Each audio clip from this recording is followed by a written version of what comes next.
अस्सलाम वालेकुम। अच्छा, आज का जो हमारा टॉपिक है बड़ा ज़बरदस्त है और बहुत क्रूशल है। और ख़ास तौर पे यंग लायर्स जो है, ये जनरल पब्लिक के लिए इंफॉर्मेशन भी है, लेकिन यंग लायर्स जो है ख़ास तौर पे जो अभी वकालत जिन्होंने शुरू करनी है या जो सीख रहे हैं या सीखना चाहते हैं, ये उनके लिए बहुत इम्पोर्टेंट है। अब कोई भी वक़्वा होता है, क्रिमिनल साइड पे हम जाते हैं, कोई भी वक़्वा हुआ तो उसकी सबसे पहले एफआईआर होती है। और कंप्लेनेंट चाहता है कि वो पुलिस को इन्वॉल्व करे और जो नुकसान उसका हुआ है तो उसके लिए वो इंसाफ की जानब जाता है, तो वो सबसे पहला स्टेप पुलिस है। लेकिन पुलिस की कोशिश होती है कि जो है सो एफआईआर ना हो, ठीक है ना। और वो टाल मटोल करते हैं और एफआईआर से गुरेज करते हैं, ठीक है। तो फिर क्लाइंट को वकील के पास जाना पड़ता है। वकील ने क्या करना होता है, आइए हम शार्टली जो है सो इसकी तरफ जाएंगे। जो एफआईआर है वो सेक्शन सीआरपीसी के सेक्शन 154 के ज़रिए होती है, के तहत होती है। और ये किसी भी कंप्लेनेंट का राइट होता है कि उसकी फ़र्स्ट इन्फॉर्मेशन ली जाए, थाने में जाए तो वो फ़ौरन लें। लेकिन ऐसा होता नहीं है प्रैक्टिकली कुछ और होता है। तो जितना टाइम ज़ाया हो जाएगा एफआईआर को रजिस्टर कराने में, उतना ज़्यादा नुकसान कंप्लेनेंट को ही होता है, ठीक है ना। तो सबसे पहले एफआईआर होनी चाहिए, रजिस्टर, उसके बाद उसकी इन्वेस्टिगेशन वगैरह चलती रहे। तो जैसे ही आपकी तरफ आएगा कोई कंप्लेनेंट, तो आपने क्या करना है, आपने सबसे पहले 22A और 22B की एक पिटिशन तैयार करनी है, ठीक है ना। 22A और 22B की जैसे आप पिटिशन तैयार करेंगे, उसमें क्या क्या होता है, क्रिमिनल प्रोसीडिंग्स में आप सबसे पहले सीएनएसी लगाते हैं कंप्लेनेंट का। उसके बाद आप जो है सो एक लिस्ट तैयार करते हैं जो आपके पास, जैसे पिटिशन तैयार की है, पिटिशन के साथ एक एफिडेविट होता है, वो भी लाजमी होता है, ठीक है ना। और बाकी डॉक्यूमेंट्स जितने भी होते हैं वो अनेक्स करते हैं। और उसकी एक मुकम्मल फाइल प्रोफेशनल तरीके से बनाएं, क्योंकि आप कोर्ट में जा रहे हैं, जज के पास जा रहे हैं, तो आपकी इस फाइल को देख के वो मुतासिर, वो चीज़ें हर चीज़ तरतीब में होनी चाहिए। अच्छा, अभी आप 22A 22B की कंप्लेन की, तो आपके पास जो है सो अब जज के पास अथॉरिटी है कि वो पुलिस को कह सकते हैं कि आप जो है सो इनकी एफआईआर दर्ज करें। और जज ने आपकी बातें सुनकर वो पुलिस को बुलाए बगैर भी फैसला दे सकता है कि इसकी एफआईआर की जाए, बाकी बातें बाद में देख लेंगे, ठीक है। तो अच्छा, जज ने आपकी जो है सो आपने जो पिटिशन दायर की उसको इंडोर्स किया और फैसला डायरेक्शन दी जो है सो पुलिस को कि इसकी आप एफआईआर दर्ज करें। लेकिन आप जैसे जाते थाने में, उसकी नकल लेके, उसकी कॉपी लेकर जो डायरेक्शन थी उसकी कॉपी निकलवाते हैं आप, ठीक है ना। वो आप सर्टिफाइड कॉपी लेकर जाते हैं, लेकिन पुलिस टाल मटोल कर रही है, एसएचओ टाल मटोल कर रहा है।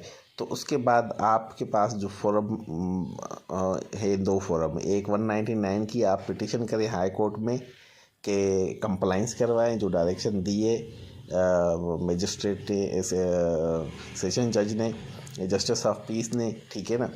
तो उसकी आप कंप्लाइंस करवाएं। लेकिन हाई कोर्ट क्या करती है, वो ये देखती है कि 199 की जो पिटिशन है ना, वो इस सूरत में एक्सेप्ट होती है कि अगर आपके पास अदर रिलीफ अवेलेबल नहीं है, अदर रेमेडी अवेलेबल नहीं, any other remedy is not available, ठीक है ना। फिर कोर्ट देखती है कि इसकी पिटिशन को एक्सेप्ट किया जाए, फिर उसको वहाँ पे सुना जाता है, ठीक है ना। फिर पुलिस को भी बुलाया जाता है, फिर उसकी कंप्लाइंस होती है। लेकिन अब हमारे इस केस में क्या होगा, जज कहेंगे कि आपके पास तो प्राइवेट कंप्लेंट का ऑप्शन मौजूद है, आप उसमें जाएं, वो रिजेक्ट कर देगा।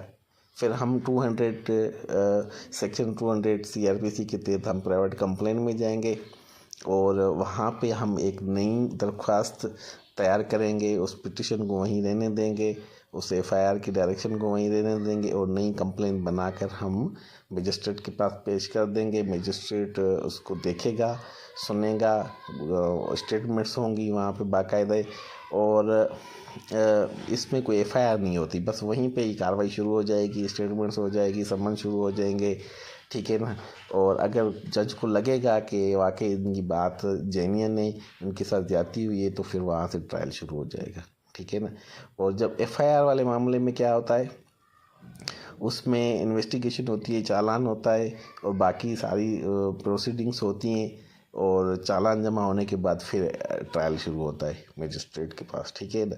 लेकिन कंप्लेन, प्राइवेट कंप्लेन में क्या होता है, कोई एफआईआर नहीं होती, वहीं पे सारी प्रोसीडिंग्स चल रही होती हैं और वहीं कन्विक्शन होगा बंदा या कोइटल होगा, ठीक है।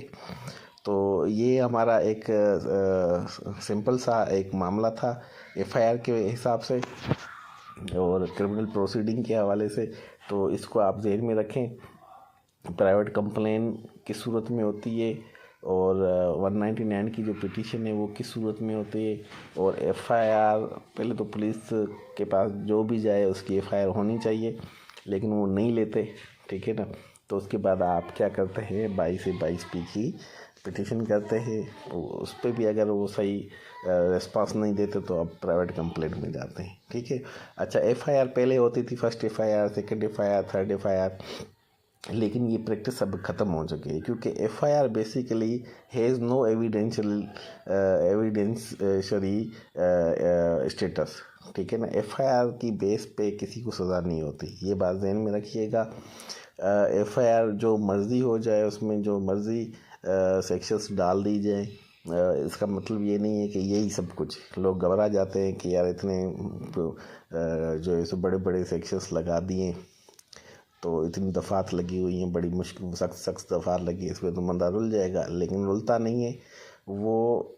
आगे प्रोसीडिंग चलती है, ट्रायल चलता है, तो उस पर पता चलता है कि आगे होना क्या है, ठीक है ना।